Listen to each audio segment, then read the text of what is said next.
Welcome to Boots on the Ground. I'm Ryder Richards, and today we're going to be delving into this intersection of convenience and experience in the world of retail. So thank you for joining us as we explore not just how we shop, but why it matters. Welcome to this overview of the fascinating world of shopping in the digital age, which I'm sure we're all doing. Now, what I'm kind of interested in today is what I can call the frictionless paradox, where convenience really clashes with the richness of experience. So maybe online shopping versus in-store shopping. Now, let's start by looking at something like the digital shopping disconnect. So in our fast-paced world, we're all busy, and one-click purchasing has become the way to go. It has revolutionized the way we shop. It's really kind of incredible how platforms like Amazon have streamlined the entire process to just a few taps, scrolling, clicking, and getting your order. You just sit there and maybe less than 24 hours later, you have what you ask for. Now, it's oddly like printing something. So while this efficiency, the systems that go into it and everything else, it's all impressive. It's really quite magical. It also comes at a cost, and that cost is often hidden from us. So we get what we want, maybe, but not what we need. Now, traditional shopping, it had rituals to it. And those once made the experience quite special. And those are gradually being stripped away in terms of getting things simply and quickly. So think about it this way. When was the last time you looked around and felt the soft texture of a fabric and tried on several pairs of clothes to see how they moved with your body? Aha, but not at your house. Maybe you were doing it in a dressing room and you walked outside, and all of a sudden you were conversing with a sales associate and you were getting feedback from others. And maybe those conversations led to new discoveries and insights about products that maybe you wouldn't have otherwise considered. Maybe they led you to find something original that was outside of what the algorithm would have guessed you would have wanted. Well, that thrill of serendipity, that seems to happen around others, and that's increasingly becoming a rarity. Let's now look at the psychological implications of this shift. That little dopamine rush that we get whenever we're online shopping, right, is the same kind of thing as getting a like on Facebook. Well, it's fundamentally different than what we experience in store. Shopping online can really start to feel more like playing a slot machine, this kind of rapid, repetitive, and increasingly detached experience that sort of leaves consumption, our consumer identity even, to be a little bit meaningless. The instant gratification model reduces shopping to something like a mere momentary pleasure rather than a thoughtful, lasting experience with a rich takeaway. Now, as we sort of talk through this more and navigate this digital landscape, it really is essential to recognize that we might be losing, in our pursuit of convenience, a whole lot of other things, little things, nuanced things that we haven't thought about before. So today I'm going to talk about how brands are beginning to sort of bridge this gap between digital efficiency and rich, engaging human experiences. Imagine a world where the digital brands aren't just pixels on a screen, until, of course, that lovely object that you purchased arrives in your mailbox or at your doorstep. But imagine that this digital brand somehow manifests in the flesh, drops out of the clouds, turning into a living, breathing experience that you can touch, feel, and interact with. Ha-ha! Okay, well, in modern retail, instead of everything going online, the opposite is emerging. This is a reversal where innovative companies are reimagining what a store can be, often building a hybrid model. So they're keeping what already worked for them, but they're integrating the physical and the social. So as an example, let's talk about Warby Parker. Now, this is a brand that literally wrote the playbook on digital to physical transformation. They started as a pure online retailer, challenging the traditional eyewear market. But here's the genius move. They didn't just open stores, they created curated experiences. Walking into a Warby Parker location, you're not just trying on glasses, you're entering into a carefully designed space where personalized styling becomes an art form. Now imagine an associate helping you find frames that don't just fit your face but reflect your personality.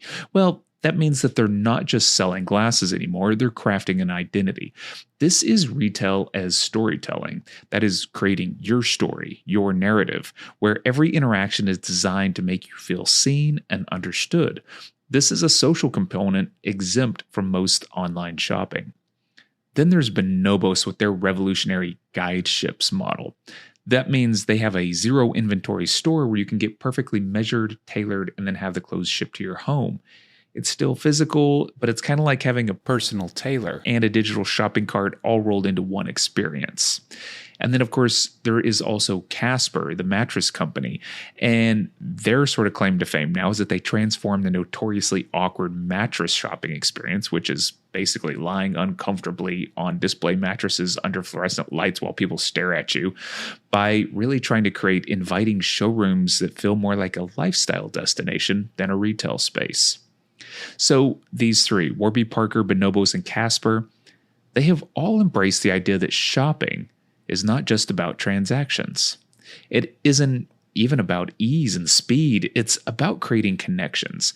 And they've transformed physical spaces into immersive experiences where customers can engage with products in a meaningful way.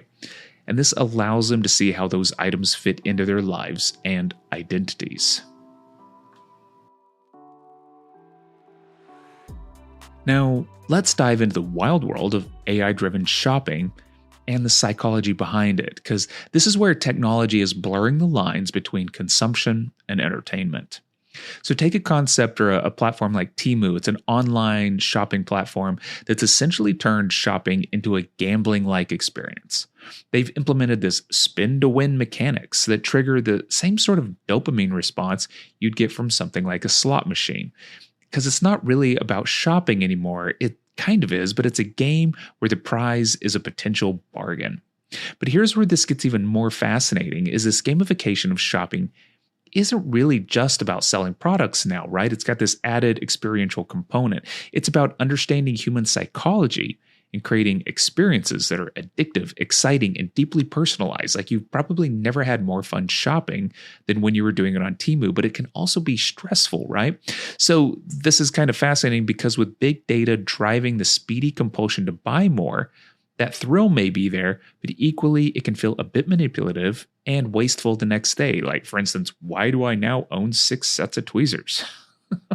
Yeah, so AI is now capable of predictive recommendations that might feel telepathic, like I probably did need 1 set of tweezers.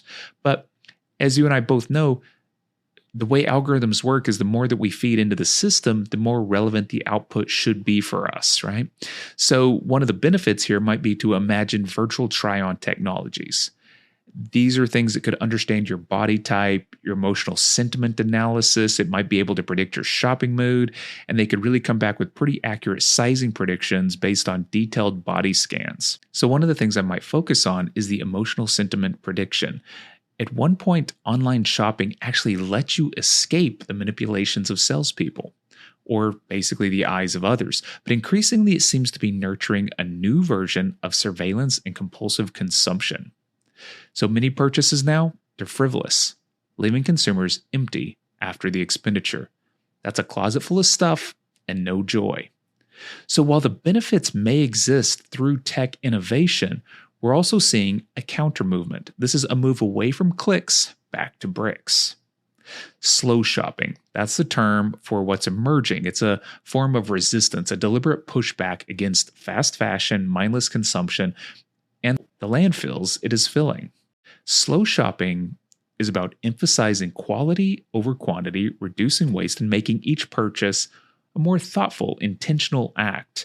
So the real magic happens here when we view friction not as some sort of obstacle to overcome or reduce, but as a feature to itself. Instead of one-click consumption, intentional friction makes you work a bit. So it's more like going on a hunt or a journey, as we did in the old days, right? It's what we're actually designed as humans to do, to move through space, sort through options, make discoveries, and return with not just the spoils of the day, but a broader awareness of our own surroundings and the people around us too. So all in all, the friction creates meaning. And experiential shopping, well, it knows that. We're not just buying things anymore. We're curating experiences telling stories, and reshaping our relationship with consumption. All right, thank you so much for sticking with me on this. Stay curious, stay conscious, and keep reimagining what shopping might be.